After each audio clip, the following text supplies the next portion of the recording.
নমস্কার, আমি ডক্টর দেবব্রত চক্রবর্তী বলছি, সিনিয়র আয়ুর্বেদিক কনসালটেন্ট। আমি পশ্চিমবঙ্গ সরকারের এখন কর্মরত অবস্থায় আছি। তো আজকের দিনে আমি যে বিষয়টা নিয়ে আপনাদের সঙ্গে আলোচনা করতে বসেছি, বিষয়টা খুবই প্রাসঙ্গিক। আজকে কম বেশি প্রত্যেক মানুষই এর ভুক্তভোগী।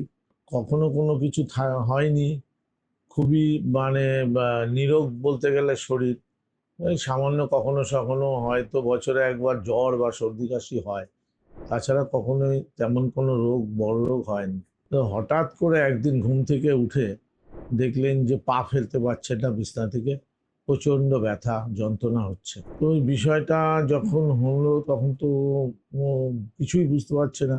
প্রথমে হয়তো এরকম টোটকা কিছু করলেন, মা, মাসি, পিসি বা পাড়ার লোকেরা যে যেমন বলেন সেইভাবে। কিন্তু ৩-৪ দিন ৫ দিন বাদে দেখা যাচ্ছে যে এর কোনো সুরাহা হচ্ছে না, ব্যথা তো ক্রমশ বেড়েই যাচ্ছে। তারপর নিকটবর্তী ডাক্তারবাবুর সঙ্গে যোগাযোগ করলেন, ওনার কাছে গিয়ে কিছু পরামর্শ নিলেন এবং ওনার পরামর্শ মতো কিছু ওষুধপত্রও খেলেন, কিন্তু দেখা যাচ্ছে তাতেও কোনো সেরকমভাবে উনি রেজাল্ট পাচ্ছেন না। যাই হোক, বিষয়টা কিছুই না। তার ওনার যে ব্যাপারটা হচ্ছে, প্রাথমিক অবস্থায় যেটা করা দরকার সেটা হচ্ছে কিছু ব্লাড টেস্ট করা দরকার, রক্ত পরীক্ষা। যেই রক্ত পরীক্ষাগুলো দেখার প্রয়োজনীয়তা আছে সেগুলো অবশ্যই করতে হবে। সমস্ত কিছু করার দরকার নেই, যেই ব্যথার জন্য যেগুলো করার সেগুলোই করতে হবে। যেমন প্রাথমিকভাবে আমরা সাধারণত যেটা করে থাকি, ইউরিক অ্যাসিডের টেস্ট। ইউরিক অ্যাসিড কি, ইউরিক অ্যাসিড নিয়ে আমি আজকে আলোচনাটা যেটা সেটা নিয়ে বলতে চাইছি। ইউরিক অ্যাসিড থেকে বেশি হলে, ইউরিক অ্যাসিড কতটা মানুষের নর্মাল, কত পরিমাণ থাকলে নর্মাল, কতটা বেশি হলে তারপরে তার কি কি রোগ হতে পারে সেটাও বলছি আমি। সাধারণত পুরুষদের 8-9, ম্যাক্সিমাম 8 অবধি, 7 থেকে 8 এই অবধি যদি থাকে তাহলে আমরা ধরতে পারি যে নর্মালের মধ্যে, বা মহিলাদের 6 থেকে 7 এই থাকলেই আমরা সাধারণত নর্মাল বলি। এর বেশি যদি হয় তাহলে কিন্তু আমরা সেটা ইউরিক অ্যাসিডের যে সমস্যা সেগুলো দেখা দিতে পারে। তার মধ্যে প্রথমেই যে সমস্যা, পা ফেলতে গেলে বিছনা থেকে প্রচণ্ড যন্ত্রণা হবে, বুড়ো আঙুলটা ফুলে যাবে, বুড়ো আঙুলটা ফুলে গিয়ে একদম অনেক সময় অনেক ক্ষেত্রে দেখা যায় লাল হয়ে যায়, রেডনেস যেটা।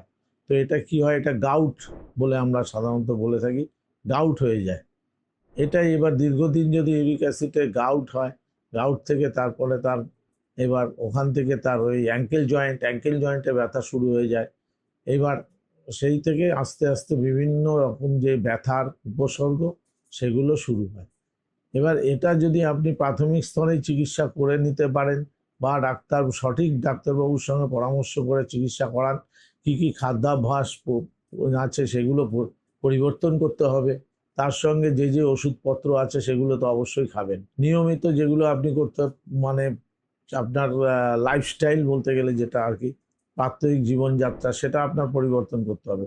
লাইফস্টাইল জীবনযাত্রার মধ্যে আপনি যদি রাত্রি জাগরণ করেন, আজকের দিনে যেটা বেশি হয়, ম্যাক্সিমাম লোক সোশ্যাল মিডিয়ায় মোবাইল দেখতে দেখতে, স্ক্রল করতে করতে রাত কাবার হয়ে যায়, ঘুম হয় না, অনিদ্রা।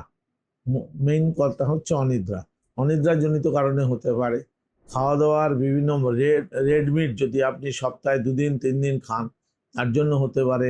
ডিম যদি বেশি পরিমাণে খান, তার জন্য হতে পারে। তার ভেতরে আপনার যদি অন্যান্য যে নেশা জাতীয় জিনিস সেগুলো যদি আপনি প্রায় কি করতে থাকেন, খান, তাহলে কিন্তু আপনার অ্যালকোহল জাতীয় জিনিস, যেটা আর কি বলতে চাইছি, অ্যালকোহল জাতীয় জিনিস যদি আপনি প্রত্যহ পান করেন, তাহলে কিন্তু আপনার এই জাতীয় রোগ মারাত্মক আকার ধারণ করতে পারে।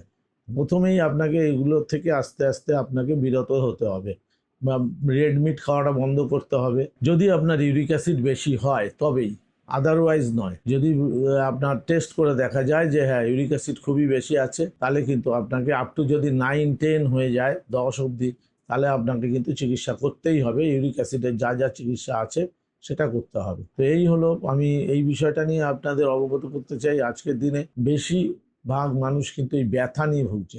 এটা হচ্ছে 1 নম্বর কথা, যে সব ব্যথা কিন্তু ইউরিক অ্যাসিডের জন্য হয় না। এই একটা ব্যথার বললাম যে ইউরিক অ্যাসিড জনিত ব্যথা যেটা, এটাই বললাম। কিন্তু এটাকে আপনাকে যদি পরিহার করতে হয়, তার জন্য এবার আপনাকে যা যা ওষুধপত্র, চিকিৎসক যারা আছেন তাদের কাছে পরামর্শ নেবেন। সে যদি আপনি আয়ুর্বেদিক করেন, আয়ুর্বেদিক, হোমিওপ্যাথিক করেন, হোমিওপ্যাথিক, অ্যালোপ্যাথিক করেন, অ্যালোপ্যাথিক, সেটা কোনো বিষয় নেই। আমি যেহেতু আয়ুর্বেদিকের কথা নিয়েই বলবো, সেই জন্য আপনাকে বলবো যে আয়ুর্বেদিক চিকিৎসার খুব ভালো চিকিৎসা আছে। আপনি এই চিকিৎসার যদি আপনি শুরু করেন বা এই চিকিৎসার উপর ভরসা করেন, তাহলে কিন্তু আপনি এর থেকে, এই ব্যথা থেকে বা ইউরিক অ্যাসিডের থেকে আপনি চিরমুক্তি লাভ করতে পারবেন। তাই আপনি একে অবহেলা করবেন না। যদি প্রাথমিক স্তরে আপনার এটা ধরা পড়ে, তাহলে আপনি সুচিকিৎসকের পরামর্শ নেবেন অবিলম্বে, এবং অবিলম্বে আপনি এর থেকে মুক্তি লাভ করবেন। নমস্কার।